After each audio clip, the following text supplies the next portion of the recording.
Primeiramente, gostaria de agradecer o convite para participar deste importante seminário à doutora Denise Filipetto, minha querida colega de classe na Unicamp, em nome de quem eu cumprimento os demais organizadores.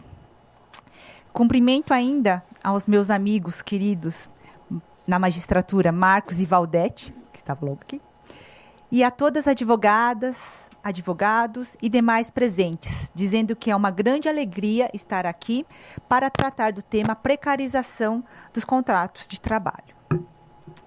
Bom, primeiro ponto a ressaltar é que é complicado até mesmo falar em precarização no Brasil, porque o direito do trabalho é um sonho ainda não totalmente concretizado para a classe trabalhadora, né? Embora seja comumente criticado por ser benevolente ou rígido demais.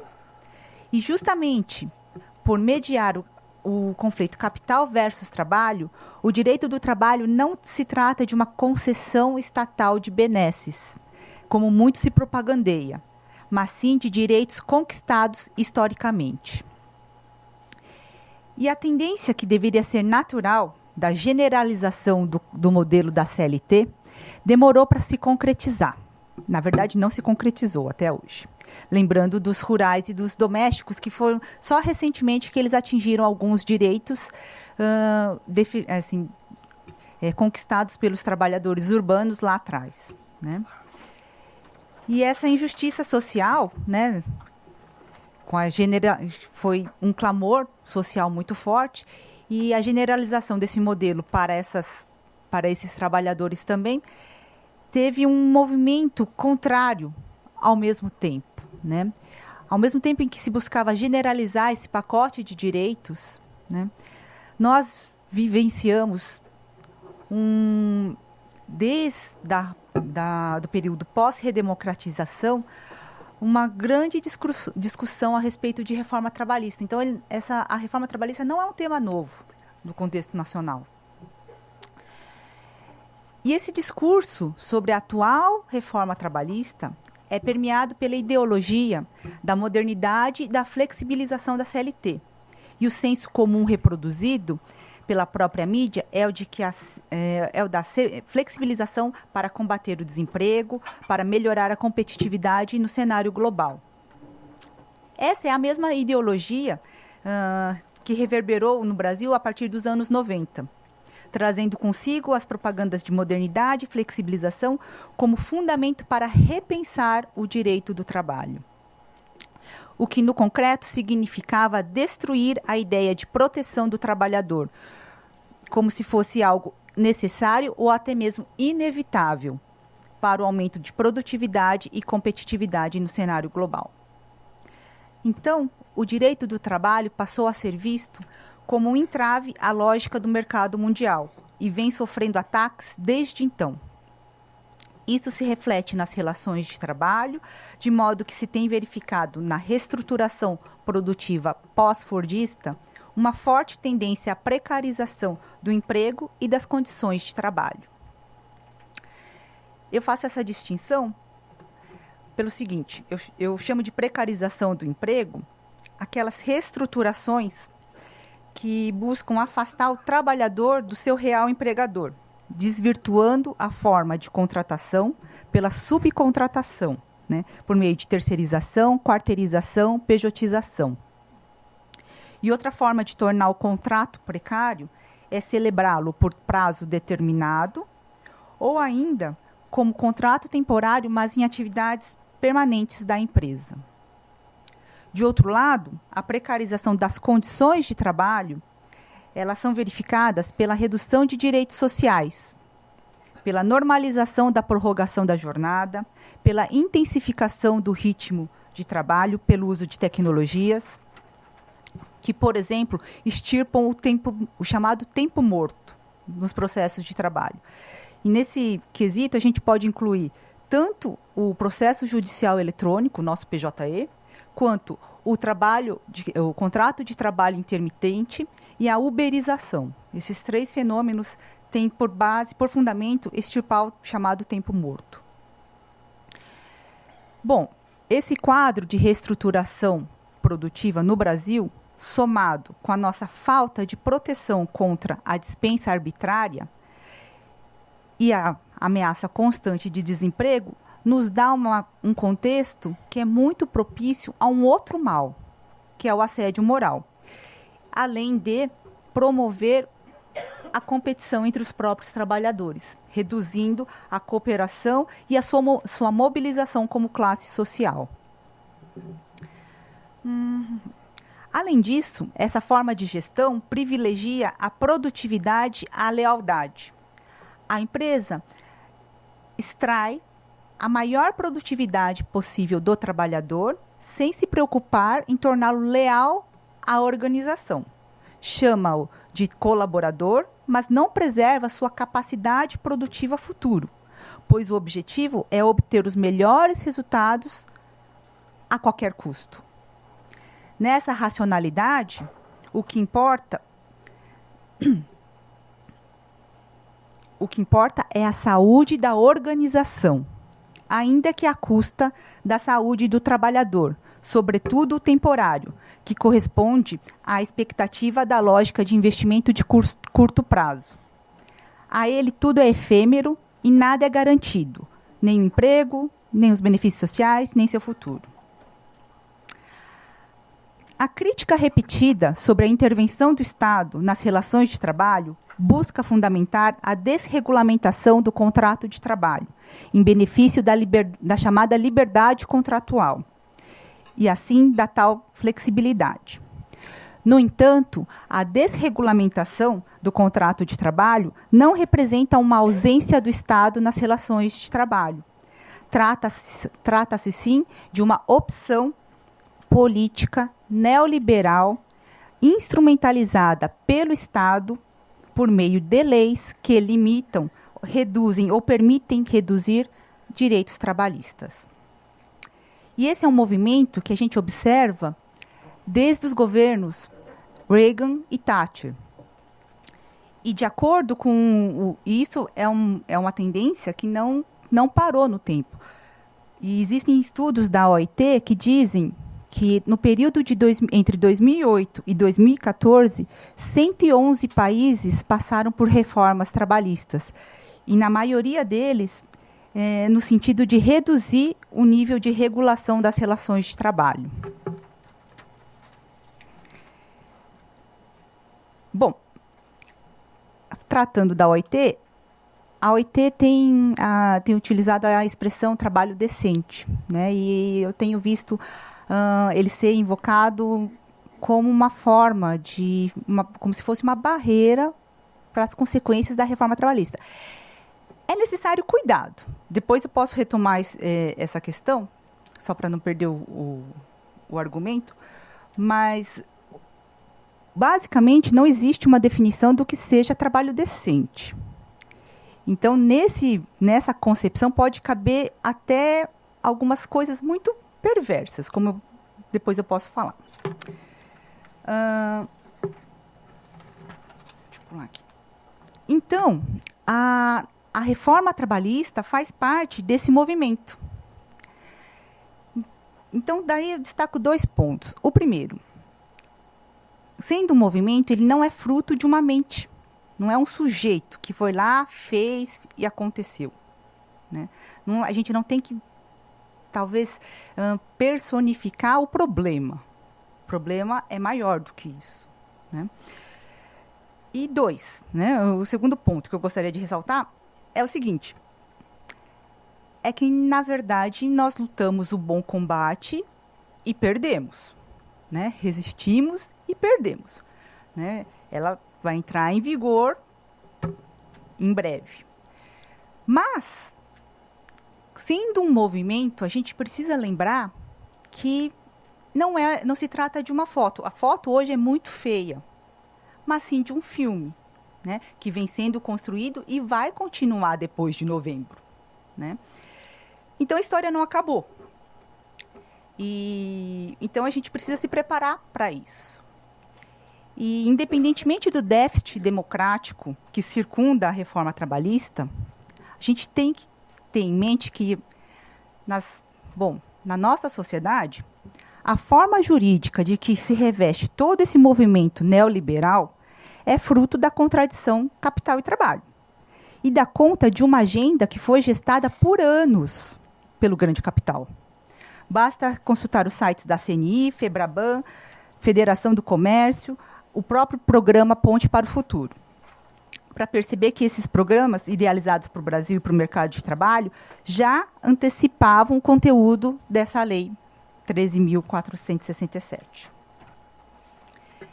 E para dar uma aura de legalidade a todos esses anseios, o Estado, como forma política, viabilizou ideias que há algum tempo, talvez 2 anos, ainda seriam reputadas como inconcebíveis em debates jurídico-trabalhistas.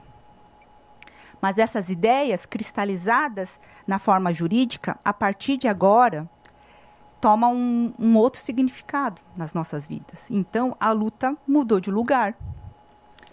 Então, em breve, para os operadores do direito, será a hora de dar a interpretação a essa lei.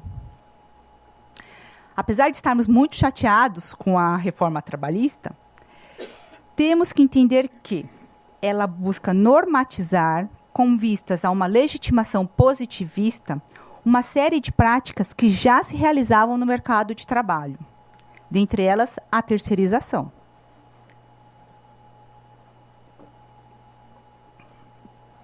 Apesar de ser uma forma atípica de contratação, ela se disseminou de tal forma que hoje todos nós conhecemos pelo menos um terceirizado. E o debate sobre a terceirização se intensificou no ano passado em razão da tramitação do PL 4330. Todos devem se lembrar dessa discussão. Foi amplamente discutido até que houve uma certa conquista, né? A tal da responsabilidade solidária do tomador de serviços, né? Não foi à toa que foi oportunamente deixado de lado em 2017. Né? O PL 4302 de 98 foi ressuscitado e, após sua promulgação, percebeu-se que o conteúdo dessa lei, da Lei 13.425, não dava conta dos anseios do capital, pois ainda restringia a terceirização a serviços determinados e específicos. E a reforma trabalhista vem dar resposta a tudo isso. Não é à toa que ela mexe com questões estruturais e estruturantes do direito do trabalho. Né? Para além de eu tratar aqui de cada alteração, ou de alterações pontuais da lei, eu gostaria de trazer para a discussão a questão da ideologia, né? Por exemplo, na questão da terceirização. Quando a gente passa a olhar a terceirização com as lentes da administração ou da gestão, né, como ganhar na produtividade, redução de custos, etc., a gente simplesmente deixa de enxergar o que ela, na materialidade das relações sociais, significa, que é a introdução de um intermediário numa relação de trabalho. Se o capitalismo se funda na exploração do trabalho humano mercantilizado, esse intermediário não afeta a relação de trabalho em sua essência, pois remanescem as partes, capital de um lado, trabalho do outro. Mas aprofunda o grau de exploração, pois o intermediário é mais uma parte a se beneficiar da força de trabalho do trabalhador. E essa redundância, né, trabalho, trabalhador, é necessária para enfatizar o aprofundamento dessa exploração. Por que eu chamo a atenção por isso? Para isso? Porque o debate sobre terceirização se dá de uma forma tão naturalizada, ela é inevitável, não todo mundo faz, é bom regulamentar porque é melhor ter alguma norma dizendo sobre ela. Na verdade, não. Né? Na verdade, ela não deveria existir, porque na materialidade da relação capital-trabalho é a introdução de um intermediário. Bom, as justificativas de melhor produtividade, flexibilidade e redução de custos são apenas eufemismos para dizer que o trabalhador, para não dizer que o trabalhador será submetido a piores condições de trabalho, exposto a uma maior probabilidade de acidentes de trabalho, com prorrogação da jornada, intensificação do ritmo de trabalho, salários menores, direitos reduzidos, fragmentação de sua classe, enfim, para resumir a tragédia, fomentando a concorrência entre os próprios trabalhadores. E isso é tão claro para os trabalhadores que basta você perguntar se ele prefere ser terceirizado ou ser contratado diretamente. E agora, nessa onda de trabalhador hipersuficiente, né? Perguntar se ele prefere ser trabalhador contratado diretamente, mesmo o alto engenheiro pejotizado. Não é? Bom, e aí fica a pergunta: por que a reação da sociedade tem sido tão tímida? Mesmo considerando que a mídia tradicional não dá visibilidade para as manifestações populares que pautam qualquer forma de resistência a esse déficit democrático que vivemos atualmente, diante da ameaça da reforma trabalhista, por que a reação não tem sido proporcional à gravidade do momento? Em parte, isso se explica, pois a reestruturação produtiva decorrente do toyotismo está alicerçada na ideologia da flexibilidade, que, combinado com o ideário neoliberal, volta-se somente contra a classe trabalhadora, no seguinte sentido: os direitos trabalhistas conquistados no passado passam a ser interpretados como entraves à lógica e à dinâmica do mercado. E passam a ser considerados, portanto, privilégios. E o que deve ser combatido, né? Afinal de contas, o jogo de palavras é muito importante nessa discussão, né? Quem vai ser a favor de privilégios? Ninguém. Né? Quem vai ser contra produtividade? Ninguém. Mas o que está por trás disso? Né? Então, a flexibilização é uma inversão semântica do neoliberalismo. Ela não significa tornar algo flexível, mas sim reduzir ou destruir direitos. No Brasil, nós temos um modelo ordinário de contrato de trabalho, que é o da carteira assinada, o seletista, que nada mais é que o contrato de trabalho firmado entre empregado e empregador por prazo indeterminado. Nesse modelo, ao se garantir direitos por lei, reconhece-se ainda a desigualdade social entre as partes contratantes, trabalhador e empregador.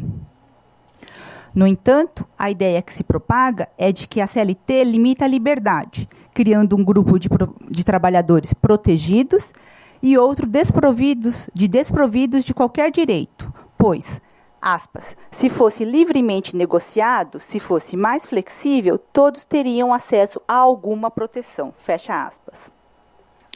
O que não quer evidenciar, embora esteja implícito, que um contrato negociado sem as garantias da CLT seria, sim, um contrato com menos proteção ao trabalhador.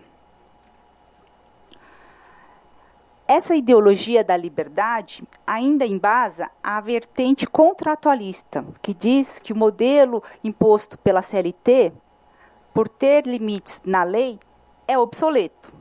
De acordo com esse discurso, o contrato de trabalho deve se adaptar às regras e às necessidades especiais de cada empregador, cabendo às partes, trabalhador e empregado, negociarem as cláusulas do contrato, prevalecendo o negociado sobre o legislado. Nós não podemos nos enganar achando que essa liberdade contratual possa ser benéfica ao trabalhador, parte mais fraca na relação de trabalho. Trata-se, na verdade, de uma contradição insuperável. Como justificar com a liberdade alterações no ramo do direito em que a principal relação jurídica é marcada pela subordinação? Que liberdade a gente tem numa relação que é marcada pela subordinação? Né? A liberdade formal do trabalhador em vender sua força de trabalho esconde, na realidade dos fatos, a sua falta de liberdade, uma vez que, despojado dos meios para garantir suas condições de existência, tem que se sujeitar a vender sua força de trabalho. O discurso da liberdade formal, bem como o da igualdade jurídica, esconde a real necessidade de proteção do hipossuficiente. A igualdade de todos perante a lei apenas garante que todos a ela se submetam. E aí entra o motivo de existir o direito do trabalho, que, ao impor normas aos sujeitos, não reduz a liberdade dos indivíduos propriamente ou da sociedade como um todo, mas sim parte da liberdade de dominação de uma classe sobre a outra. A especificidade do direito do trabalho é justamente a desigualdade social e material entre as partes no contrato de trabalho. E negar ou afastar essa especificidade e essa desigualdade, supondo a igualdade entre as partes e a realização de uma liberdade contratual total na relação de emprego, significa eliminar a nossa especificidade e colocar em xeque o próprio direito do trabalho, relegando-o a um mero braço do direito civil, que atualmente pode até ser mais interessante. Né? A depender da matéria, o direito civil tem sido um pouco mais exigente com relação à proteção do hipossuficiente.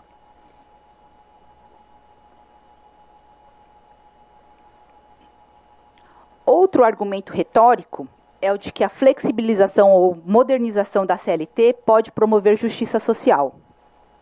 O uso de expressões como essa inibe o debate, pois quem será contra a justiça social?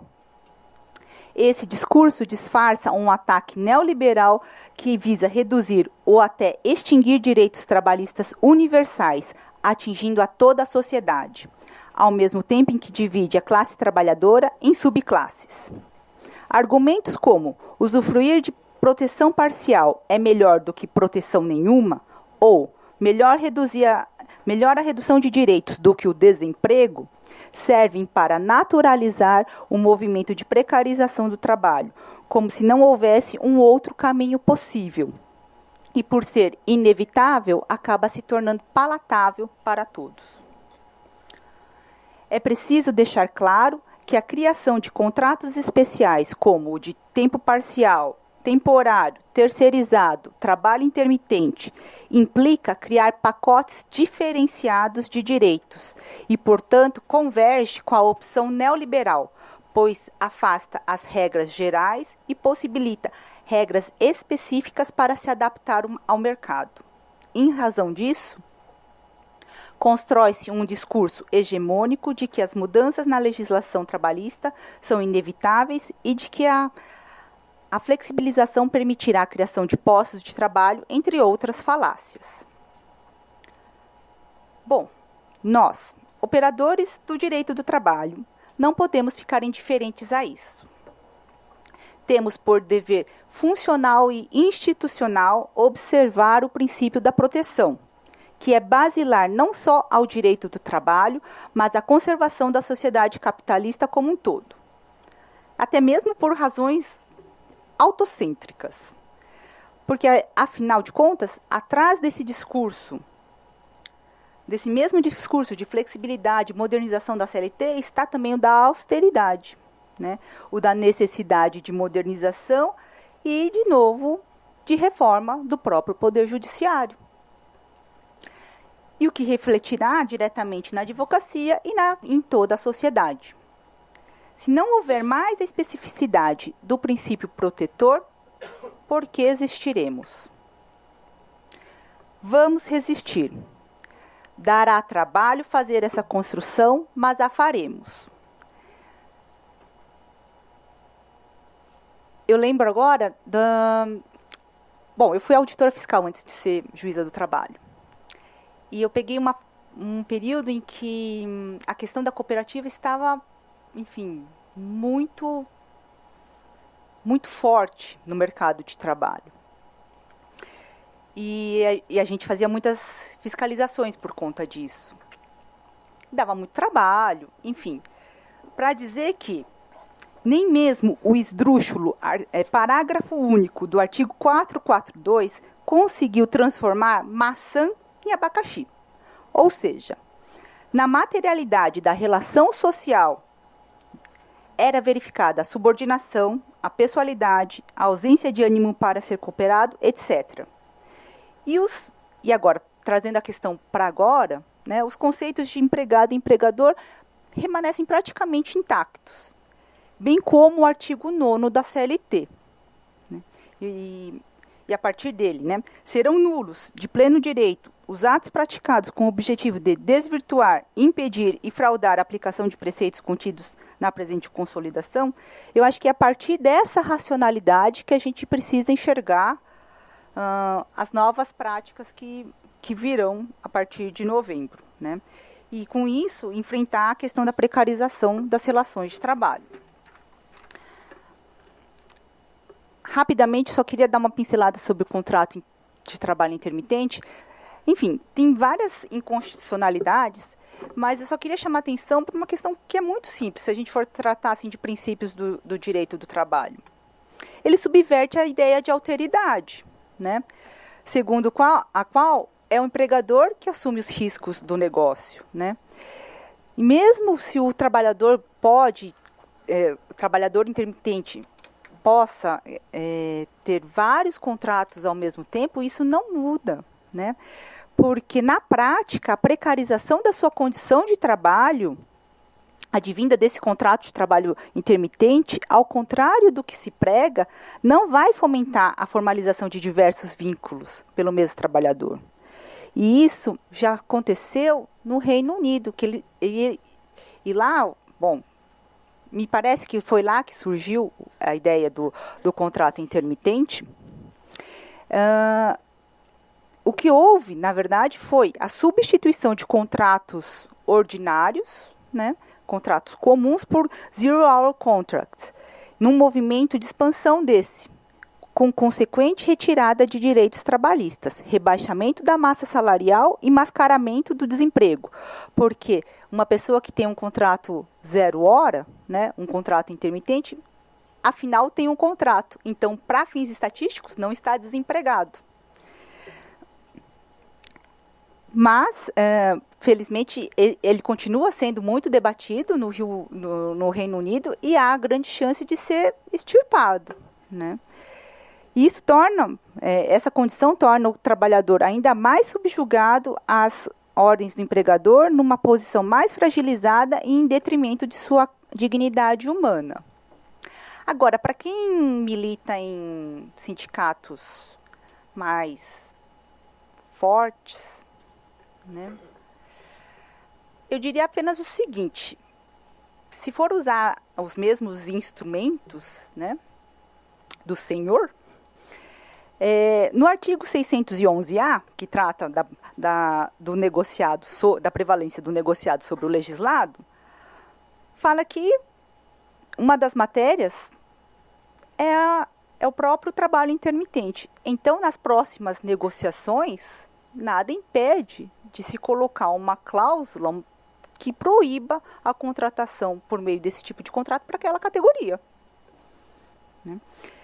E, enfim, eu vou esperar os debates, mas para concluir, eu espero ter contribuído para desmistificar alguns temas do debate, né, que está em jogo nos termos de direitos trabalhistas, buscando revelar o que está oculto por trás de uma retórica aparentemente natural, inofensiva e até mesmo, muitas vezes, progressista. Parece que é bacana, é moderno, é para frente, e não é. Somente um olhar crítico percebe essas inversões semânticas da ideologia neoliberal. De outro lado, se a perspectiva é a de ameaças aos direitos trabalhistas, lembremos que essa ameaça não é nova e sempre é preciso resistir. Todavia, é preciso ir além da resistência. Resistir é importante, mas avançar é o que um dia nos fará menos desigual e injustos e, quem sabe, mais dignos. Obrigada.